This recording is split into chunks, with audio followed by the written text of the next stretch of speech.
umva ukuri, jya wambara wikwize. Kwambara ukikwiza ni itegeko rya Bibiliya, kandi ni ukuri kwa Bibiliya kuko kwanditswe mu ijambo ry'Imana nk'uko tubisoma mu rwa mbere rwa Timoteyo igice cya 2 umurongo wa 9 haragira hati: kandi n'abagore nuko ndashaka ko bambara imyambaro ikwiriye, bakagira isoni, birinda kandi batirimbisha kuboha imisatsi.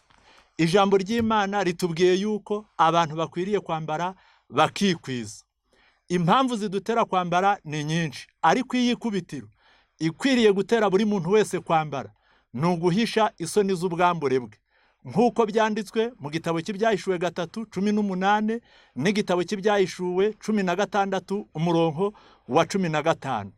Ariko abantu basohoreweho n'amagambo yanditswe mu gitabo cya Hoseya igice cya 4 umurongo wa 6 agira ati: ubwoko bwanjye burimbuwe buzize kutagira ubwenge, ubwenge burabuze, buragabanutse, kandi turi mu gihe cyo kubugira. Wambwira ute ko ubwenge ari bwinshi mu gihe umuntu azi kwambika ameza igitambaro kirekire, akambika amadirishya irido rirerire, akambika uburiri amashuka maremare, ariko ingingo ze ziteye isoni, zigenda zigaragarira buri wese, amabere agaragara, ibibero bigaragara, kandi arizo ngingo zari zikwiriye kwambikwa. Umva ukuri, biteye isoni umukazana kwambarira ubusa imbere ya sebukwe. Biteye isoni umukobwa kwambarira ubusa imbere ya se. Biteye isoni umusore imyambaro ye y'imbere ari yigaragara mu gihe ipantaro igenda irereta. Biteye isoni umugabo w'icyubahiro gutembera mu mugi yambaye ikabutura kandi yari yiyubashye. Umva ukuri kandi umenye gutandukanya ibintu. Hari ibidahuye.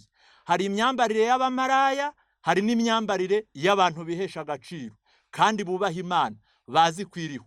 Niba utari maraya wikwambara nka maraya, kandi nawe niba uri maraya ibyo bivemo, kuko Yesu aragushaka kandi aragukeneye. Ijambo ry'Imana rireba buri wese, nta muntu n'umwe Imana ishaka ko yiyandagaza. Menya gutandukanya imyambaro y'abagabo n'iy'abagore. Mu gitabo cyo Gutegeka kwa 2:22 umurongo wa 5, umugore cyangwa umukobwa ntakambarane n'umugabo, kandi umugabo ntakambarane n'umugore, kuko ukora atyo wese ari ikizira Uwiteka Imana yanga urunuka. None se mada, wabifata ute umugabo wawe asohotse akajya gutembera agafata uruzindu yambaye ingutiya ariyo bita jipo mu Gifaransa, cyangwa se yambaye iribaye? Mbwira uko wabifata. Mbwira niba wamubwira ngo araberewe. Kandi Imana yo ibyanga kurutaho, kuko ibyanditswe byera bivuze ngo ni ikizira yaba umugabo wambara iby'umugore cyangwa umugore wambara iby'umugabo.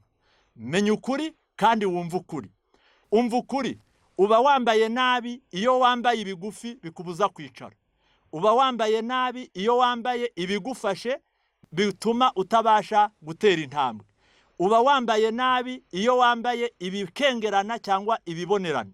Umva ukuri, wambare wikwize, we kubigisitaza ku bandi, kuko Imana ishaka yuko uyihesha icyubahiro no mu myambarire. Umva ukuri, reka kwishuka wibwira ngo Imana ireba mu mutima gusa, burya no ku mubiri irahareba. Umva ukuri.